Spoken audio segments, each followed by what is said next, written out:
Morning, Chrissy here, short for Crystal. It is the 25th of July 2018. It is 10:30 in the morning and I'm at my flat at Lansdowne Court by myself.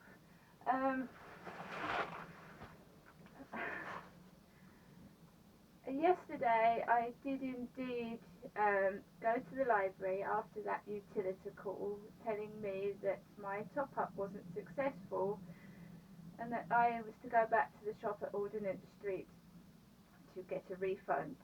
And as usual, that was a complete joke. I was made to look a CUNT. Basically, I took my voucher to the lady that served us when Graham took me to put the top up on last Wednesday, a week ago today. And she told me that, look, it says payment successful on the voucher. It's not our problem, it's utilities. Then I asked her for the number for PayPoint because surely they deal with PayPoint. She got on her mobile to somebody and was completely useless. I didn't get the PayPoint number, and the chap in charge told her obviously not to give me a refund or anything, and so I've had to email Utilita and take a photograph of the voucher receipt and send it to them because they are saying I am in debt and they are going to take £2.50 every time I top up off my money, which is not acceptable. I saw Graham hand a £20 note over and get £5 change last week because she specifically said no cards, she wanted cash. I saw him use the money. He paid the electric voucher. It was the same woman. She did have trouble with the card like the man did in Gillingham. So somewhere along the line, £15 has gone missing. So they have put the voucher on my electric, but they're charging it as a debt. I shouldn't be in debt. The payment was successful. Graham paid cash. Anyway, while I was at the counter, there was a man with about 10-15 cans of 1664. I don't drink beer. I don't think women drink cans and cans of beer. My sister drank cider, Amanda, but I don't drink beer. I don't like it. So I went out of there feeling a little bit deflated and shown up, and I didn't feel well. Then I walked down the road and there was two workers' white helmets left on the floor. As you can see in videos previously, I've got a white helmet of my own. I don't need dirty ones discarded on the floor. Wandered slowly down the road into the library.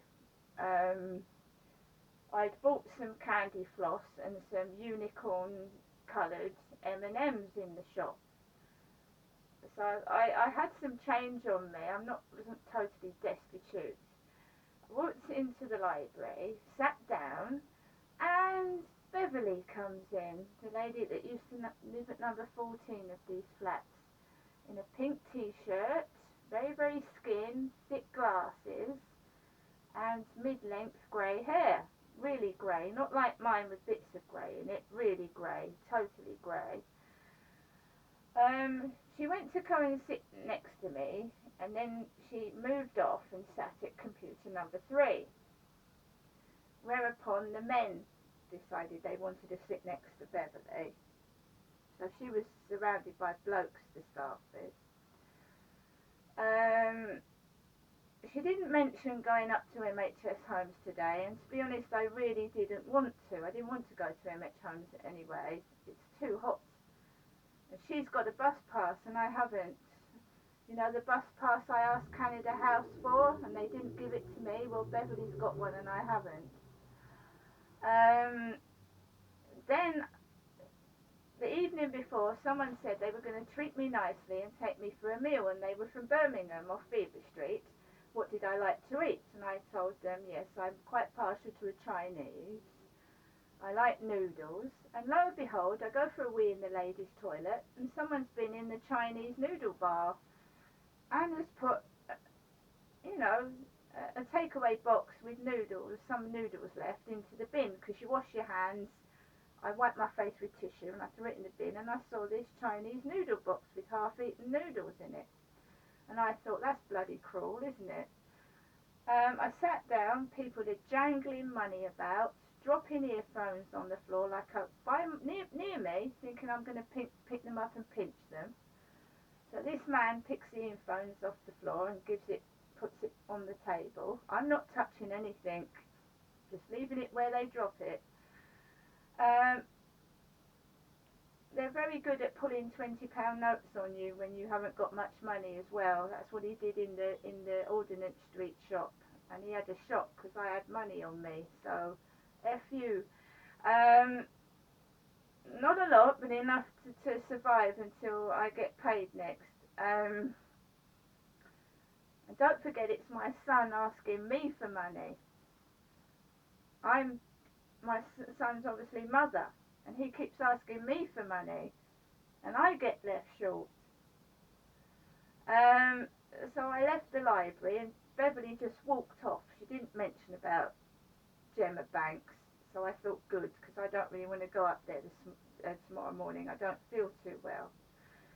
I went home into my flat, and as you know, she talks about the neighbours. She's talked about the lady downstairs at number 2. She doesn't like her. She'd had arguments with Gareth. She talked about Paul. I don't know these neighbours. I don't know what they did to Beverly, and I don't know if Beverly aggravated them, or I don't know the details. I keep myself to myself. Because when I used to meet her outside, she used to tell me all the neighbours and what they were doing and their names, and I didn't even know who they were because they don't live in my block. So I came home, sat in my flat, and I smelt cannabis outside, weed, and I started to feel hyper and off my head. It's a real strong weed cannabis smell, and mixed with my medication I'm on already, I felt as though I was going to collapse in my flat and fall down, either dead or hit my head on something, because cannabis makes you dizzy and unwell. And it's happening at my mum and dad's at Durrell Gardens. They said they're having to shut the windows because there are cannabis smokers up there, and it makes my mum feel dizzy and sick. So I tried to cope on my own. Mr. Arnold later on came up the bath with his pro bike and his fluorescent yellow jacket, and I didn't go out to the bins and get air. I stayed indoors, because later on I got angry because all the neighbours were outside, like, talking loudly and swearing, fuck this and fuck that, and I just heard a loud ugh outside, and it aggravated me, it annoyed me. So I got upset, and really upset, stuck in here on my own, hearing people swearing, smoking weed and going it's none of my business. I've been told what people do is their own business, but when I'm breathing it in and I feel ill, then I think it becomes your business sometimes, don't you? Later on, some men were working from the tandoori on a car and kept shining a great big light flash torch, really white bright light, because what I've got wrong with me, smells, bright lights and whatever, triggers it on. They've got all my medical notes, they're nosy. A hacker can go online and go into my hospital notes and know what's wrong with me and what triggers it off, so I have to live with this. So that was yesterday. Today, MHS Homes blokes have come in and started banging and sawing and drilling, doing someone's bathroom.